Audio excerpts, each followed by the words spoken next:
আপনারা জানেন মেজর জলিল নবম সেক্টরের কমান্ডার ছিলেন।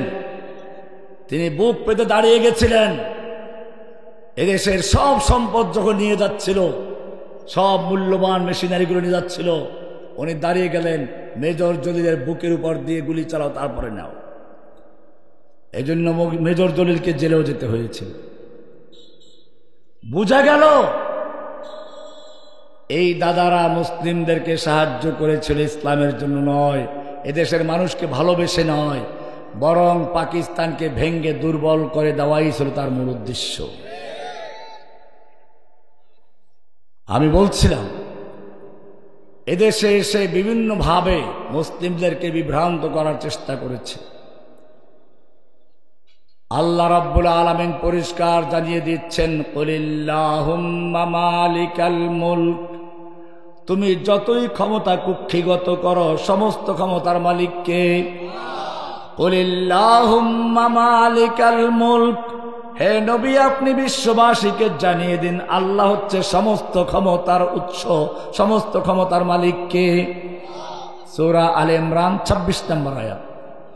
তুতিল মুলকা মান তাশাউ, তুমি যাকে ইচ্ছে করো তাকে ক্ষমতা দান করো, ক্ষমতা দেওয়ার মালিক কে? ওয়া তানজিউল মুলকা মিম্মান তাশাউ, আর তুমি যার থেকে ইচ্ছা ক্ষমতা ছিনিয়ে নাও, ক্ষমতা ছিনিয়ে নেওয়ার মালিক কে? দেখেন না কেমনে ছিনিয়ে নিল। কি দামি দামি খাবার, 100 পদের খাবার তৈরি করেছিল, বুফে সিস্টেমের খাবার তৈরি করে রেখেছে, কোটি কোটি টাকা বস্তা ভরা ছিল। কারণ কি জানেন? ওই দিন ছিল মূলত তারা জানে যে পরের দিন ছাত্র আমি ঢাকা দখল করবে, কাজে ওই দিন গুলি করে মারার জন্য তো শক্তির প্রয়োজন। এই জন্য পুলিশ অফিসার, সেনা অফিসারদেরকে দাওয়াত করে বস্তা ভরে টাকা দিয়ে পেট ভরে খাওয়াই দিল। নিজেও কায়দা মতো খাবে।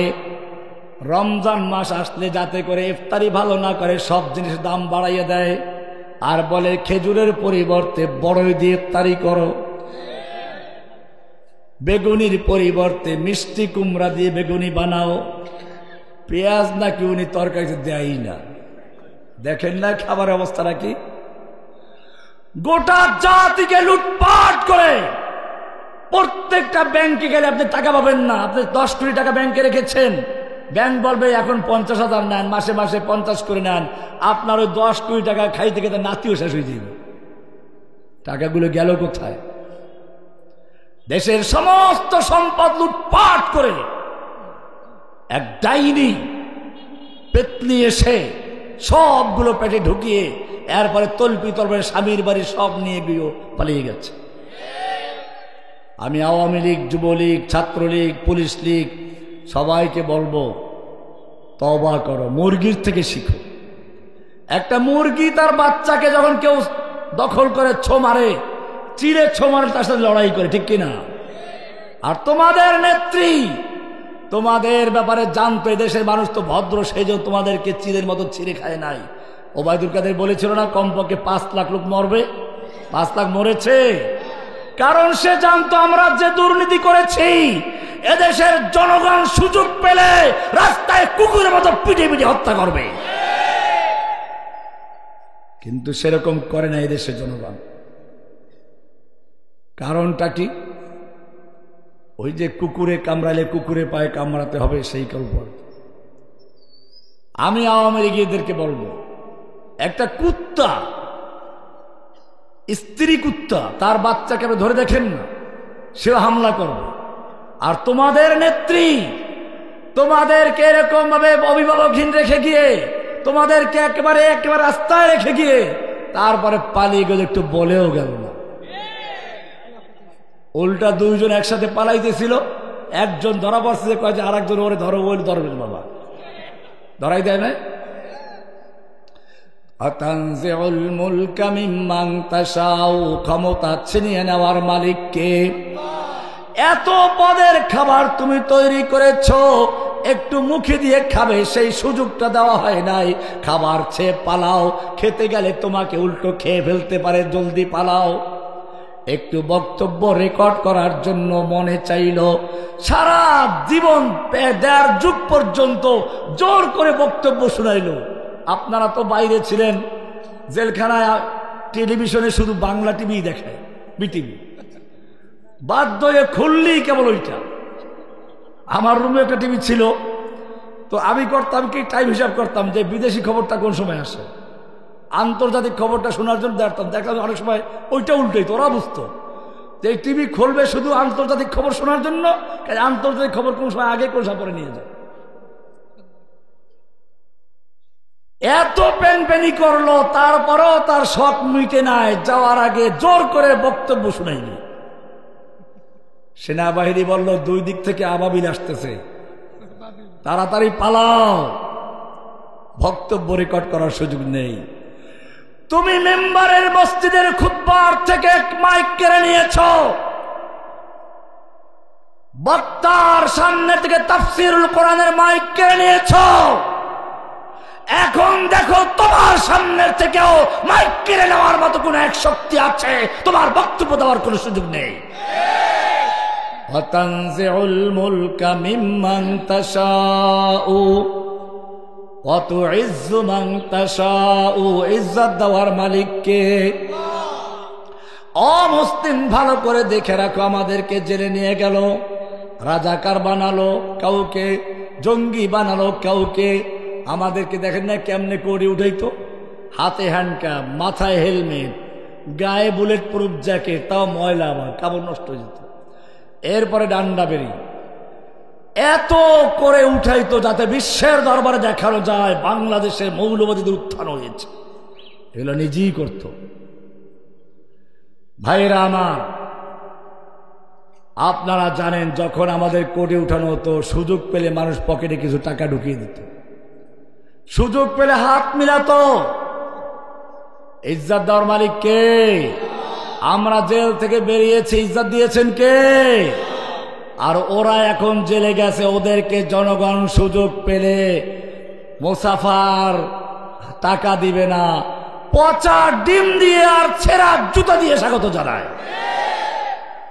পালাতে গিয়ে দেখেন নাই, একজনে তো দাড়ি টাড়ি কামাইয়া তারপরে আল্লাহ নবীর সুন্নাহকে লাথি মেরে সনাতনী হইয়া বাঁচতে পারে নাই। আর একজনে তো গিয়ে পালাইলো, জঙ্গলে কলা পাতা বিছিয়ে শুয়ে আছে। ওয়াতুইজ্জু মান তাশাউ ওয়া তুযিল্লু মান তাশাউ, ইজ্জত দেওয়ার মালিক কে? জলিল অপমান করার মালিক কে? বিয়াদিকাল খায়র, সব ক্ষমতার মালিক কে? এটাই তাওহীদ, লা ইলাহা। ও মুসলিম, তুমি লা ইলাহা ইল্লাল্লাহ পড়ো, আবার তুমি বিশ্বাস করো সমস্ত ক্ষমতার মালিক জনগণ। মালিক কে? জনগণ কোনো ক্ষমতার মালিক না, সব ক্ষমতার মালিক কে? লা ইলাহা ইল্লাল্লাহ। ওই যে একটা পুরাতন বিল্ডিং এ রং করতে গেলে মানুষ আগে পুরাতন রংটা ঘষে মেজে ধুয়ে মুছে পরিষ্কার করে তারপরে নতুন রং করে, ঠিক কিনা? কারণ পুরাতন রঙের উপরে নতুন রং করলে ভিজে পুরানটাও যাবে, নতুনটাও যাবে। ঠিক তেমনি ভাবে একজন মুমিন যখন লা ইলাহা ইল্লাল্লাহ পরে ইসলামে প্রবেশ করে, লা মানে নেই, ইলাহা মানে কোন মাবুদ যার আনুগত্য করা যায়, পূজা করা যায়, হুকুম মানা যায়, যার সংবিধান মানা যায়, সব উৎখাত করে মনকে ঘষে মেজে পরিষ্কার করে শুধু অন্তরে একজনকে বসায়, সে হচ্ছে লা ইলাহা। লা ইলাহা ইল্লাল্লাহ, এটার নাম তাওহীদ। লা ইলাহা মানে নফি না করা, ইল্লাল্লাহ হলো ইসবাত মানে হা করা। লা ইলাহা মানে তাখলিয়া মানে খালি করা, ইল্লাল্লাহ মানে তাহলিয়া মানে পূরণ করা। লা ইলাহা মানে বর্জন করা, ইল্লাল্লাহ মানে গ্রহণ করা। কাকে বর্জন করলা, কাকে গ্রহণ করলা? ও মুমিন ভালো করে শুনে রেখো, লা ইলাহা মানে হচ্ছে আল্লাহ ছাড়া যত কিছুর পূজা করা যায়, আনুগত্য মানা যায়, হুকুম মানা যায়, সব বাতিল করে দিলা। সব ক্ষমতার মালিক যেমন আল্লাহ, আইন বিধান দেওয়ার মালিক কে? বিশ্বাস হয়? লা ইলাহা ইল্লাল্লাহ মানে সমস্ত সংবিধান দেওয়ার মালিক কে? আইন দেওয়ার মালিক কে? কোরআন পরিষ্কার বলছে, আলা লাহুল খালকু ওয়াল আমর, জেনে রাখো সৃষ্টি যার, কেবল আইন চলবে তার। সৃষ্টি করেছেন কে? আইন চলবে কার? আল্লাহ আইনের কোনো কিতাব দিয়েছেন কিনা, সংবিধান দিয়েছেন কিনা? সেই সংবিধানের নামটা কি জানেন? ও মুসলিম, একটু ভালো করে শুনে রেখো, আমি যখন এখানে আসলাম তখন বিদ্যুৎ ছিল না, চোখটা তো সবার সঙ্গেই ছিল। তারপরে কি দেখা গেছে? তোমার চোখের পাওয়ার যত ভালো হোক না কেন, তোমার চোখের সামনে যদি কোনো আলো না থাকে, বিদ্যুতের আলো, চাঁদের আলো, সূর্যের আলো, মোমবাতির আলো, কোনো প্রকার আলো যদি তোমার চোখের সামনে না থাকে, তোমার চোখের পাওয়ার যত ভালো হোক না কেন, তুমি কিছুই দেখতে পাবে না, ঠিক কিনা? ঠিক তেমনি ভাবে তুমি যত বড় বিজ্ঞানী হও, জ্ঞানী হও, তোমার জ্ঞান চোখের সামনেও যদি একটা বিশেষ আলো না জ্বলে, তাহলে তুমি কিছুই বুঝতে পারবে না। তুমি নিজেকে বানরের সন্তান ভাবতে শুরু করবে, ওরাং ওটানের সোনার সন্তান ভাবতে শুরু করবে, হনুমানের বাচ্চা ভাবতে শুরু করবে, কারণ তোমার চোখের সামনে কি নাই? সেই বিশেষ আলো হচ্ছে কদ জাআকুম মিনাল্লাহি নূরুন ওয়া কিতাবুম মুবিন। এজন্যই তো গোটা জাতিকে, নিজেরাও বানরের বাচ্চা, গোটা জাতিকে বানরের বাচ্চা বানাবার জন্য চক্রান্ত করেছিল, ঠিক কিনা? ওরা আসলেই বানরের বাচ্চা। কোরআনের আর রহমান সূরা পড়বেন, আর রহমান, আর রহমান আল্লামাল কোরআন খলাকাল ইনসান। আল্লাহ বলছেন আর রহমান আল্লাহর নাম, খলাকাল আল্লামাল কোরআন শিক্ষা দিয়েছেন কোরআন, খলাকাল ইনসান সৃষ্টি করেছেন মানুষ। ও রব্বুল আলামিন, তুমি তো উল্টা বলে ফেললে, আমরা তো দুনিয়াতে আগে এসেছি, খলাকাল ইনসান আগে, আল্লামাল কোরআন, কোরআন শিখি পরে, তুমি উল্টা কেন বললে? আল্লাহ রাব্বুল আলামিন বললেন, না না, আমি উল্টা বলি নাই, যদিও তোমরা মানুষ হিসেবে সৃষ্টি হয়েছ আগে, কিন্তু যতক্ষণ পর্যন্ত তুমি কোরআন শিক্ষা না করবে, যতক্ষণ পর্যন্ত তোমার জ্ঞান চোখের সামনে কোরআন না আসবে, ততক্ষণ তুমি মানুষ নও। ওই যে দেখো, ঢাকা বিশ্ববিদ্যালয় থেকে, সর্বোচ্চ বিশ্ববিদ্যালয় থেকে সর্বোচ্চ ডিগ্রি নিয়ে পাশ করে, তারপরেও দেখো পয়লা বৈশাখে কেউ ভল্লুকের মুখোশ, বাঘের মুখোশ, হনুমানের মুখোশ, ভুতুম পেঁচার মুখোশ পরে আসে।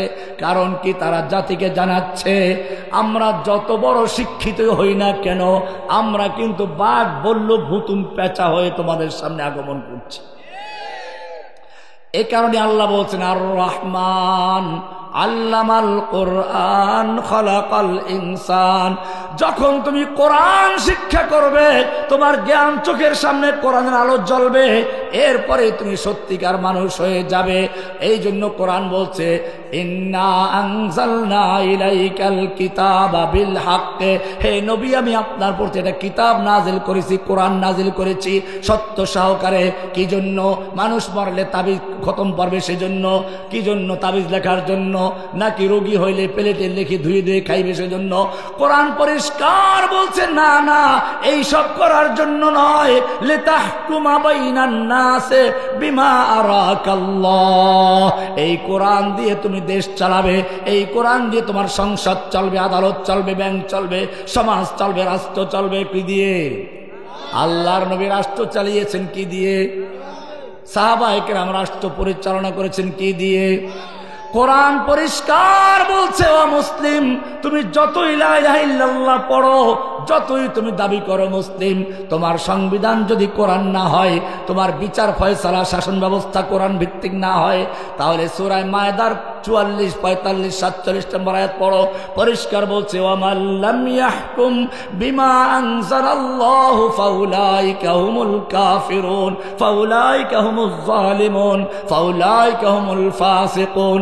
যারা আল্লাহর নাযিলকৃত বিধান দিয়ে বিচার ফয়সালা করে না, দেশ চালায় না, শাসন করে না, তারাই কাফের, তারাই ফাসিক, তারাই জালেম। এরপরে আল্লাহ রাব্বুল আলামিন সূরা নিসার 60 নম্বর আয়াতে পরিষ্কার করে বলছেন আলাম তারা ইলাল্লাযীনা ইয়াজউমুনা আন্নাহুম আমানু বিমা উনজিলা ইলাইকা ওয়া মা উনজিলা মিন ক্বাবলিক।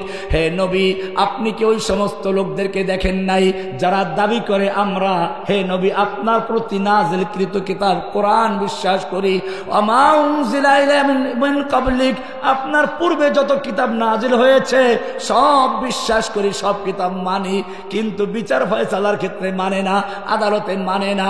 ওয়ায়ুরিদুনা আইয়াতাহাকামু ইলাত তাগুত, তারা বিচার ফয়সালার ক্ষেত্রে ব্রিটিশের আইনের কাছে যায়, তাগুতের আদালতে যায়। ওয়াকাদ উমিরু আইয়াকফুরু বিহি, তাদেরকে আদেশ করা হয়েছিল আল্লাহর আইন মানতে, তাগুতকে বর্জন করতে। ওয়ায়ুরিদুশ শাইতানু আইয়ুদিল্লাহুম দালালাম বাঈদা। ও মুসলমান, কোরআন হচ্ছে একটা আল্লাহর দেওয়া সংবিধান। এই কোরআন দিয়ে যারা রাষ্ট্র পরিচালনা করে না, তারা যতই মুসলিম দাবি করুক, তারা মুসলিম নয়। কে বলেছেন? লা ইলাহা, এই সাক্ষ্য দিতে হয় বুঝে শুনে। এই সাক্ষ্য না দিলে আজান হয় না, আশহাদু আল্লা ইলাহা। এই সাক্ষ্য না দিলে ইকামত হয় না। এই সাক্ষ্য দিয়েছেন স্বয়ং আল্লাহ, শাহিদাল্লাহু আন্নাহু লা ইলাহা ইল্লাহু। ও মুসলিম, তোমাকে যদি জিজ্ঞেস করি, বলো এমন কোন সাক্ষ্য আছে যেই সাক্ষ্য আল্লাহ নিজে দিয়েছেন? বলতে হবে সেই সাক্ষ্যর নাম কি? লা ইলাহা। আবার যদি জিজ্ঞেস করি, কুল আইয়ু শাইইন আকবারু শাহাদা, বলো সবচেয়ে বড় সাক্ষ্য কোনটি? তাও উত্তর লা ইলাহা। কি আছে লা ইলাহা ইল্লাল্লাহর ভিতরে? অমুসলিম ভালো করে একটু উদাহরণ দিলেই বুঝবে। একটা লোক জিরো লেখছে, জিরো জিরো জিরো, কোনো মূল্য আছে? এবারে একটা এক লেখলো বড় আকারে, একটা শূন্য দিল, কত হয়ে গেছে? আর এক শূন্য, আর এক শূন্য, আর এক শূন্য। এক যখন আছে, এখন যত শূন্য লাগাবে একের মূল্য তত বাড়বে, ঠিক কিনা? এক যদি না থাকে কোনো কাজ হবে? ওই এক হচ্ছে তাওহীদ, লা ইলাহা। এইটা যদি ক্লিয়ার থাকে তোমার জীবনের সব কিছু কার জন্য? কুল ইন্না সালাতি ওয়া নুসুকি ওয়া মাহইয়ায়া ওয়া মামাতি লিল্লাহি রাব্বিল আলামিন। আল্লাহ বলছেন, হে মুমিন তুমি বলো, ইন্না সালাতি ওয়া নুসুকি, আমার সালাত, আমার কুরবানি, ওয়া মাহইয়ায়া ওয়া মামাতি, আমার জীবন, আমার মরণ, আমার ভালোবাসা, সব কার জন্য? সব কার জন্য? আল্লাহর জন্য। এইটা যদি ক্লিয়ার থাকে তাহলে সব ঠিক থাকবে, সব বাদ। একটা ছেলে রাস্তায় একটা মেয়ে পছন্দ হয়েছে, ধরে নিয়ে আসছে, ধরে এনে তাকে উজু করাইছে, গোসল করাইছে, সুন্নতি তরিকায় সব। এরপরে যায় নামাজ বিছিয়ে দিল, কোরআন পড়ায়, হাদিস পড়ায়, ওমরা করতে মক্কায় নিয়ে যায়, মদিনা নিয়ে যায়। ও মুসলিম, সব কিছু মানে কঠোর শরিয়া মেনে ঘর সংসার করে, কিন্তু বিয়ে করে নাই। কি করে নাই? কি করে নাই? বিয়ে করে না। তো বিয়ে করা ছাড়া এই শরিয়াত মেনে ঘর সংসার করা কোনো মূল্য আছে? ঠিক তেমনি ভাবে তোমার যদি লা ইলাহা ইল্লাল্লাহ ক্লিয়ার না থাকে, সব ক্ষমতার মালিক আল্লাহ, তার জায়গায় তুমি বিশ্বাস করো ক্ষমতার মালিক জনগণ। আল্লাহ বলছেন বিধান দেওয়ার মালিক আল্লাহ। তুমি মনে করো সংসদে আল্লাহর আইন বাতিল করতে পারে। আল্লাহ বলছেন মদ হারাম, তুমি কইলা লাইসেন্স থাকলে হালাল। আল্লাহ বলছেন সুদ হারাম, তুমি বলা লাইসেন্স থাকলে হালাল। ব্যাংকগুলো চলে সুদে না? মুসলিম দেশের ব্যাংক সুদে চলে কি করে? আল্লাহ তো সুদকে হারাম করেছেন, পরিষ্কার বলে দিয়েছেন, ওয়াহাল্লাল্লাহুল বাই'a ওয়া হাররামার রিবা। আল্লাহ তাআলা রিবাকে, সুদকে হারাম করেছেন আর ব্যবসাকে হালাল করেছেন। সূরা বাকারার 275 থেকে পড়বেন। একটু সামনে গিয়ে আল্লাহ বলছেন, ইয়া আইয়ুহাল্লাযীনা আমানুত্তাকুল্লাহ, হে ঈমানদারগণ তোমরা আল্লাহকে ভয় করো। ওয়াদারু মা বাকিয়া মিনার রিবা ইন কুনতুম মুমিনিন, তোমাদের যত পাওনা সুদ আছে সব সুদগুলো বর্জন করে দাও যদি সত্যি মুমিন হও। ফাইল্লাম তাফআলু, যদি সুদ বর্জন করতে না পারো, ফাযানু বিহারবিন মিনাল্লাহি ওয়া রাসূলিহি, তাহলে আল্লাহ এবং আল্লাহর রাসূলের সঙ্গে যুদ্ধের ঘোষণা করে দাও। কার সঙ্গে যুদ্ধ? ও মুসলমান, আল্লাহর এই হুকুম কি আছে? বাস্তবায়ন আছে? তাহলে হুকুম তুমি আল্লাহর মানো না, পড়ো লা ইলাহা। তুমি তো ওই নেত্রীর মতোই হয়ে গেলা, কোরআন পড়ে, তাহাজ্জুদ পড়ে, মগর আল্লাহর হুকুম মানতে রাজি না, আল্লাহর বিধান মানতে রাজি না, কোরআন তেলাওয়াত শুনতে রাজি না, কোরআনের ওয়াজ শুনতে রাজি না। সবগুলো বরবাদ, সব হিন্দুদের কাছে চলে গেছে, এটা প্রমাণ করলো। সব করেছিল দেশে ভণ্ডামি করা। কি করার জন্য? তুমিও তো সেই ভণ্ডামি করছো। এই জন্য মনে রাখতে হবে, শুরুতেই বলেছিলাম, আল্লাহর নবী বললেন তোমাদের অবস্থা হবে গোসা উনকা গোসাই সাইল। সেই তুফানের উপরে ভাসমান খড়কুটার মতো কুফফারদের তরিকায় তোমরা চলবে। কুফফাররা যেদিকে নেয় ওই তুফানের মতো সেদিকে যাবে। বাতাস ঘুরাই দিচ্ছে, আরেকদিকে চলে গেছে, পানি আরেকদিকে চলে গেছে। এরপরে আল্লাহর রাসূল বলছেন, সাহাবায়ে কেরাম বলেন, ইয়া রাসূলুল্লাহর কারণটা কি? আল্লাহর হাবিব ফরমান, হুব্বুদ দুনিয়া ওয়া কারাহিয়াতুল মাউত। ও সাহাবীরা শুনে রেখো, ওই যে মুসলিমদেরকে ধ্বংস করার জন্য সব কাফেররা ঐক্যবদ্ধ হবে, এত সাহস করবে কেন জানো? ওই সময় তারা আল্লাহর রাস্তায় জীবন দিতে ভয় করবে। তোমরা যেরকম জীবন দিতে ভয় করো না, রোম সম্রাটের তো পারস্যের সম্রাটের সঙ্গে ওমর বিন খাত্তাবের যুগে যুদ্ধ হচ্ছে। একদিকে মুসলিম সেনাপতি খালিদ বিন ওলীদ মাত্র 30,000 সৈন্য নিয়ে মাঠে আছেন, আর একদিকে পারস্যের সেনাপতি রস্তম 3 লক্ষ সৈন্য নিয়ে মাঠে আছে। গোয়েন্দারা রাত্রে গেছে রস্তমের তাঁবুতে, মুসলমানদের তাঁবুতে, খালিদ বিন ওলীদের তাঁবুতে চলে গেছে। গিয়ে দেখে মুসলমানরা সব ভোর রাত্রে কান্নাকাটি করছে। গোয়েন্দারা গিয়ে রস্তমকে বলল, পারস্যের সেনাপতি রস্তম, শোনো, মুসলমানদের সঙ্গে আমাদের যুদ্ধ করাই লাগবে না, ওরা ভয় পেয়ে কান্নাকাটি করতেছে, কানতে কানতে বালিশ ভিজে ফেলেছে। রস্তম চিন্তা করলো, আচ্ছা ঠিক আছে, যেই সৈন্যরা কান্দে ও গালে যুদ্ধ করবো। 3 লাখ সৈন্যর থেকে 2 লাখ সৈন্য রিজার্ভে রাখলো, 101 লাখ নিয়ে নামলো। যুদ্ধ যখন শুরু হয়ে গেল, যেই সব মুসলিম সৈন্যদের ব্যাপারে রিপোর্ট ছিল তারা কাঁদছে, কান্নাকাটি করে। একজন সৈন্য ওদের হাজার হাজার সৈন্যকে লাশ করে স্তূপ করে দিচ্ছে, যেদিকে যাচ্ছে কাতার ফাঁকা করে দিচ্ছে। পূর্ণিমার চাঁদ যেরকম কালো মেঘের মধ্যে ঢুকে পড়ে, মুসলিমদের একজন সৈন্য সেরকম ভাবে হাজার হাজার কাফেরদের ভিতরে ঢুকে পড়ে পরিষ্কার করে ফেলছে। রস্তম বলল, যুদ্ধ থামাও, গোয়েন্দাদেরকে আবার পাঠাও। এর পরবর্তী রাতে আবার ভোর রাতে গোয়েন্দাদেরকে পাঠালো, যাও মুসলিমদের অবস্থাটা যাচাই করে দেখো কি আসল ব্যাপারটা। আজকে গিয়েও দেখে মুসলিমরা ঠিকই কান্নাকাটি করছে।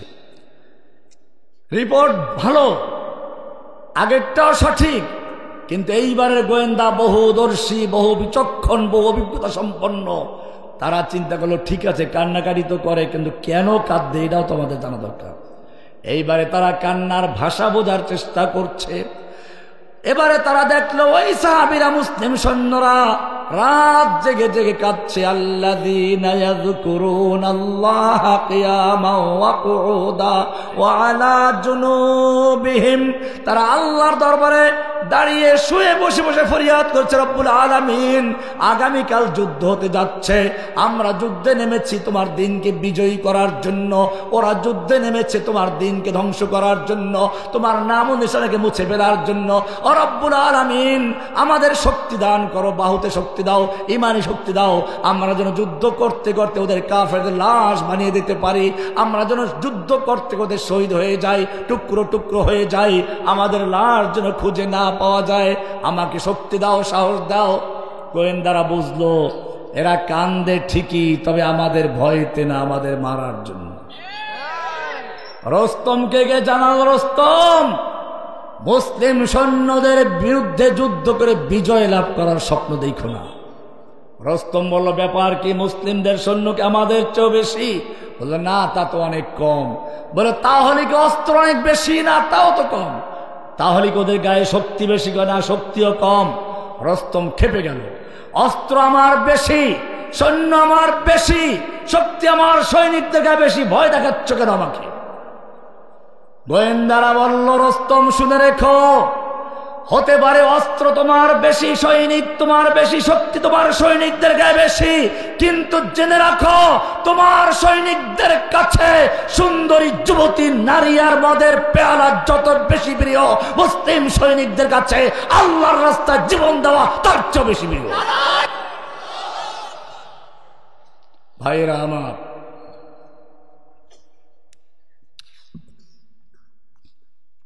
আল্লাহর নবী সেটাই বলেছেন, হুব্বুদ দুনিয়া ওয়া কারাহিয়াতুল মাউত। আল্লাহর নবী নিজেও জীবন দেওয়ার জন্য উৎসর্গ করেছিলেন নিজেকে। ইতিহাস পড়ুন। তোমরা তো মনে করেছো এমনি, দেখো না, আবু সাঈদ জীবন দিয়েছে, বাংলাদেশ বিজয় হয়েছে, ঠিক কিনা? জীবন না দিয়া যদি দৌড় দেয় তা বিজয় আসছে? এর চেয়ে বড় সমাবেশ আগে হয় নাই বাংলাদেশে? পেরেছে? পারে নাই কেন? কারণ আবু সাঈদের মতো কেউ বুক পেতে দেয় নাই। কোরআন পরিষ্কার বলছে, আম হাসিবতুম আন তাদখুলুল জান্নাহ, তোমরা কি মনে করছো জান্নাতে এমনি চট করে ঢুকে পড়বা? ওই যে আপনি চট করে আসবে বলছে না, চট করে আসো, চট করে চট পড়ে আসো।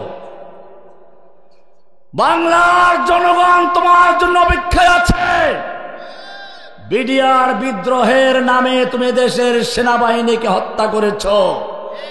সেনা হত্যার বিচার করতে গিয়ে, বিডিআরদের হত্যা করেছ তার বিচার করতে গিয়ে তোমাকে ফাঁসির মঞ্চে ঝুলাবার জন্য দেশের জনগণ অপেক্ষা করছে।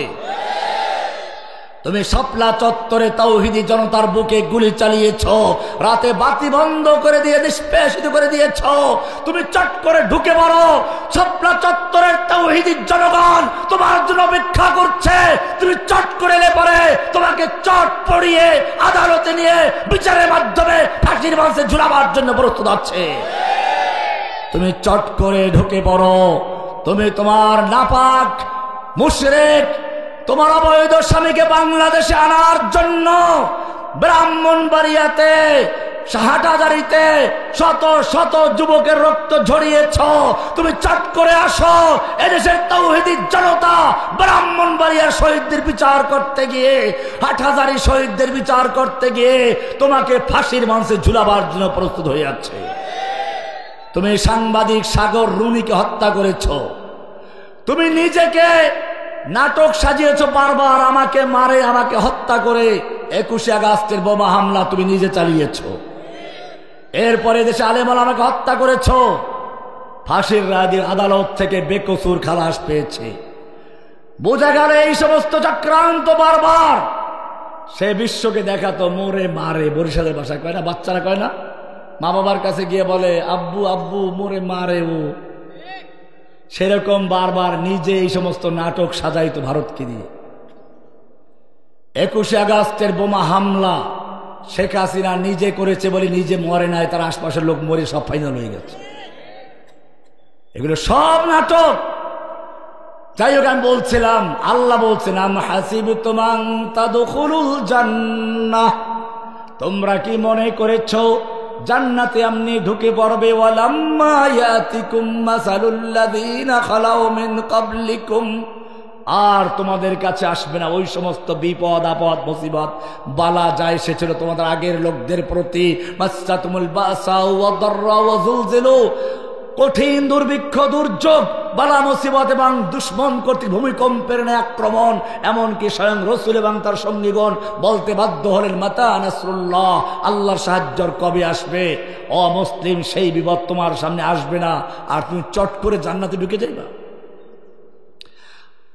আল্লাহর নবী মক্কায় চলে আসছেন মদিনার থেকে ওমরা করার জন্য, ইহরামের কাপড় পরা। হুদায়বিয়া পর্যন্ত আসার পরে বাধা প্রাপ্ত হলেন, আর ঢুকতে দেওয়া হলো না।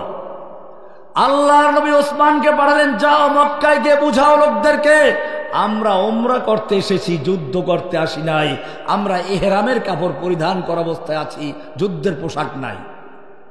মক্কার লোকেরা চিন্তা করলো এই তো সুযোগ। মুহাম্মদ সাল্লাল্লাহু আলাইহি সাল্লাম নিজে, তার সঙ্গে 1400 সাহাবী, তাও আনসার মুহাজিরদের ক্রিমগুলো চলে আসছে। এই কয়টা লোক মারতে পারলে আমাদের আর কোনো চ্যালেঞ্জ থাকবে না, বাপ দাদা ধর্ম নিয়ে আমাদের কোনো আশঙ্কা থাকবে না। কিন্তু একটু তো ভয় আছে, দেখি ওদের শক্তিটা কেমন। এই জন্য তারা একটা গুজব ছড়িয়ে দিল, ওসমানকে হত্যা করা হয়েছে। আল্লাহর নবী যখন শুনলেন ওসমানকে হত্যা করা হয়েছে, হাদিস পড়ুন, বসে বসে তসবিহ পড়েন নাই, বদদুয়া করে ফু দিয়ে উড়িয়ে দেবেন এই সমস্ত না। আল্লাহর নবী তাবুর থেকে বেরিয়ে জোরে ডাক দিলেন, ইয়া সাহাবা শাজারা, ওহে গাছের নিচে অবস্থানকারী সাহাবীরা বেরিয়ে আসো। 1400 সাহাবায়ে কেরাম বেরিয়ে আসলেন। আল্লাহর নবী নিজের হাত বিছিয়ে দিলেন, এরপরে বললেন আমার হাতের উপর হাত রেখে বায়াত করো, ততক্ষণ পর্যন্ত ওসমান হত্যার বদলা নিতে গিয়ে হয়তো আমরা সকলেই শহীদ হয়ে যাব, নতুবা মক্কা বিজয় করে ছাড়বো, একটা লোক পিছপা হবে না। কে কে তৈরি আছো? 1400 সাহাবায়ে কেরাম আল্লাহর নবীর হাতে হাত রেখে বায়াত করলেন। এক পর্যায়ে আল্লাহর নবী নিজের বাম হাতটা ডান হাতের উপর রেখে বললেন এটা ওসমানের হাত, যাতে ওসমান এই বায়াত থেকে বঞ্চিত না হন। এই বায়াতের খবর মক্কায় ছড়িয়ে গেল। সাহাবায়ে কেরাম কবিতা পড়তে লাগলেন, নাহনুল্লাযীনা বায়াউ মুহাম্মাদা আলাল জিহাদে মা বাকিনা আবাদা। আমরা সে জাতি যারা আল্লাহর নবীর হাতে হাত থেকে বায়াত করেছি। আমাদের দেহের সঙ্গে যতক্ষণ পর্যন্ত রূহ থাকবে, দেহের সঙ্গে মাথা থাকবে, ততক্ষণ পর্যন্ত আমরা পিছপা হব না, পালাবো না। হয়তো শরিয়াত নয় শাহাদত, এটাই আমাদের জীবনের পথ। এই বলে তারা কবিতা পড়তে লাগলেন। মক্কায় খবর ছড়িয়ে গেল, ভয় পেয়ে গেল। বোঝা গেল যদি আজকে বাংলাদেশে ঐক্যবদ্ধভাবে একক নেতৃত্বের অধীনে সবাই ঐক্যবদ্ধ থাকতে পারো এবং এরকম একটা জীবন দেওয়ার জন্য পণ করতে পারো, জেনে রাখবে এদেশের ইস্কনের সৈনিকেরা, সন্ত্রাসীরা তোমাদের সন্ত্রাস করা দূরের কথা, এই বায়াতের ধাক্কায় দিল্লি গিয়ে পর্যন্ত 10 জগ পানি পান করবে। ঐক্যবদ্ধ থাকতে হবে। আল্লাহর নবীর এই বায়াতের খবর মক্কায় পৌঁছে গেল।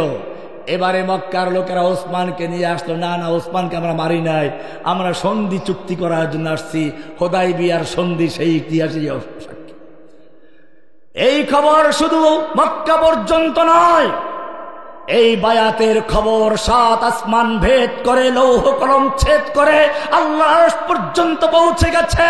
সূরা ফাতহ এর 10 নম্বর আয়াত নাযিল হয়ে গেছে, লাকাদ রাদিয়াল্লাহু আনিল মুমিনিনা ইয ইউবাইউনাকা তাহতাশ শাজারা।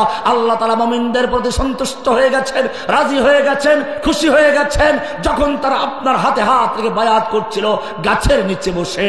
শুধু রাজি খুশি নয়, এরপরে আল্লাহ তাআলা 18 নম্বর আয়াতে বলছেন, ইন্নাল্লাযীনা ইউবাইউনাকা, হে নবী যারা আপনার হাতে হাত রেখে বায়াত করছে, ওরা আপনার হাতে হাত রেখে বায়াত করছে না।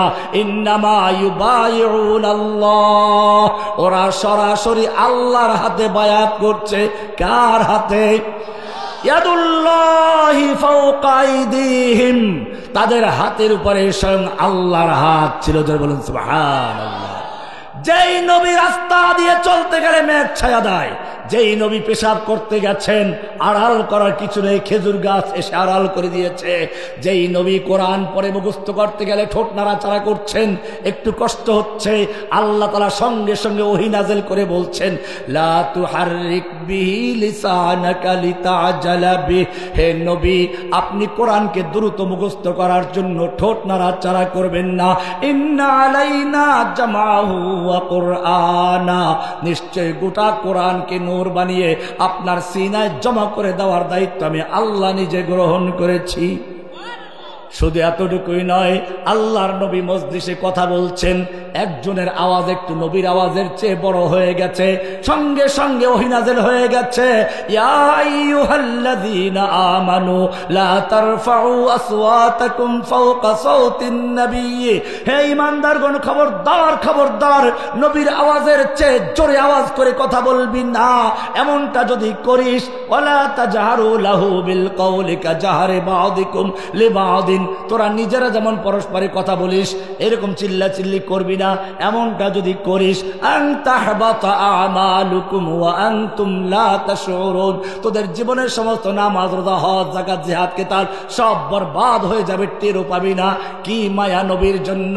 নবী জোরে কথা, নবীর উপরে দিয়ে জোরে কথা বললে ওহী নাযিল হয়ে যায়। নবী কোরআন মুখস্থ করতে গিয়ে কষ্ট করলে ওহী নাযিল হয়ে যায়। শুধু এ পর্যন্তই নয়, নবী তাহাজ্জুদ পড়তে গিয়ে পা ফুলে গেলে আল্লাহ কয়, না না এত কষ্ট করা দরকার নেই। আইয়ুহাল মুজাম্মিল, ও কামলিওয়ালা জাগো, রাত্রি জাগরণ করো, তবে শুনে রেখো, কুমিল লাইলা ইল্লা কালিলা, রাত্রি জাগরণ করো, ভালো ইবাদত করো ঠিক আছে, কিন্তু সারা রাত্র জাগার দরকার নাই। নিসফাহু আও ইনকুস মিনহু কালিলা, অর্ধেক রাত্র বা তার চেয়ে একটু কম বা তার চেয়ে একটু বেশি। তুমি সারা রাত্র ইবাদত করলে খুশি হও, আমি আল্লাহ তোমাকে একটু ঘুমান্ত দেখলেও খুশি হয়ে যাই। যে নবীর জন্য এত মায়া, এত মোহাব্বত। এইবারে আমি আপনাদের জিজ্ঞেস করতে চাই, এই নবীকে যখন তায়েফের ময়দানে পাথর মারা হচ্ছিল, আল্লাহ দেখতে পাচ্ছিলেন কিনা? তায়েফের ময়দানে আমি এই লেকচার দিয়েছি, হয়তো আপনারা শুনেছেন, ইন্টারনেটে আছে। তায়েফের সেই পাহাড়গুলো দেখাচ্ছিলাম আর এই কথাগুলোই বলছিলাম। আল্লাহর নবীকে তায়েফের ময়দানে পাথর মেরে মেরে রাস্তায় লুটিয়ে ফেললো, আল্লাহ দেখতে পাচ্ছিলেন কিনা? ফিরাবার ক্ষমতা ছিল কিনা? ফিরাইছিল? এত মায়া নবীর জন্য একটু আগে যা বললাম, এখন সে মায়া গেল। ওহুদের যুদ্ধে আল্লাহর নবী লোহার পোশাক পরে যুদ্ধ করছেন, মাথায় লোহার হেলমেট, শরীরে লোহার বর্ম পরা আছে। এক কাফের এসে এমন জোরে আঘাত করলো, আল্লাহর নবীর মাথার লোহার টুপিটা ভেঙ্গে গালে ঢুকে গেল, দুটো দাঁত পড়ে গেল, লোহাটা ভিতরে রয়ে গেল। যুদ্ধের পরে দুজন সাহাবী কামড় দিয়ে বের করার চেষ্টা করলেন, তাদেরও দাঁত পড়ে গেছে। কি যন্ত্রণা! একটু যদি দাঁতে ব্যথা হয় তুমি পাগল হয়ে যাও, নাচতে শুরু করো। আর নবীর গাল ভেঙ্গে লোহা ঢুকে পড়েছে।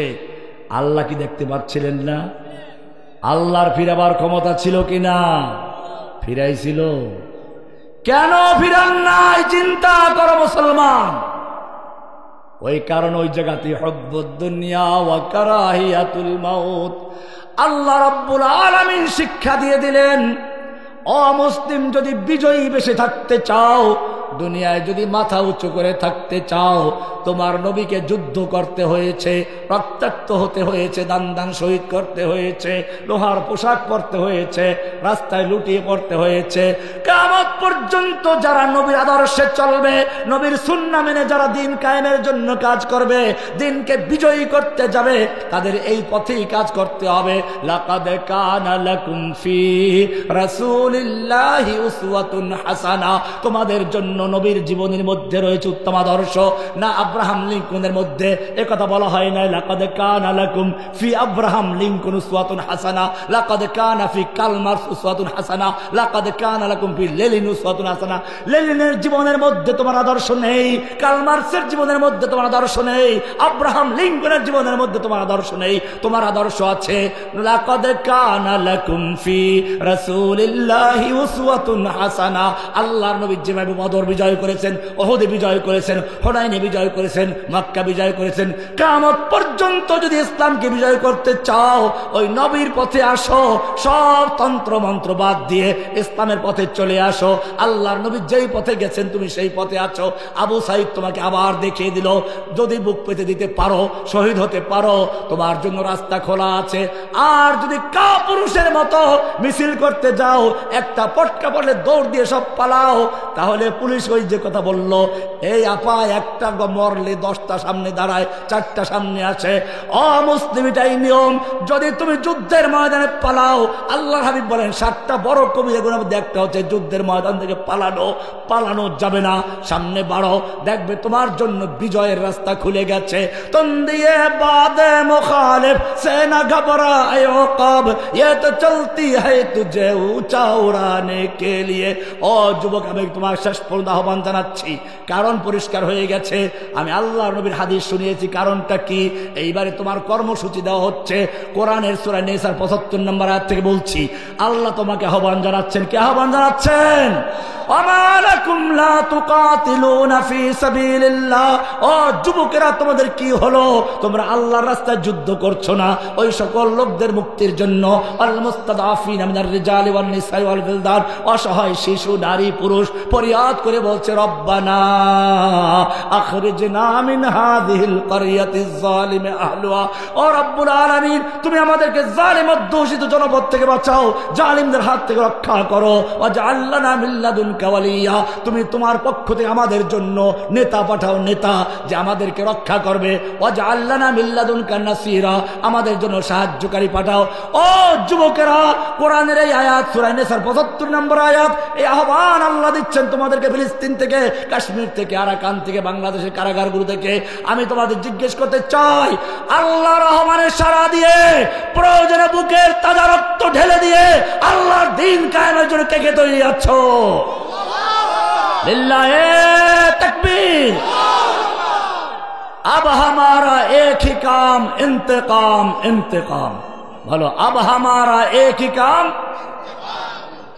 अब हमारा एक ही काम। सबक पर फिर सदाकत का, अदालत का, शजाअत का लिया जाएगा काम तुझसे, दुनिया के इमामत का।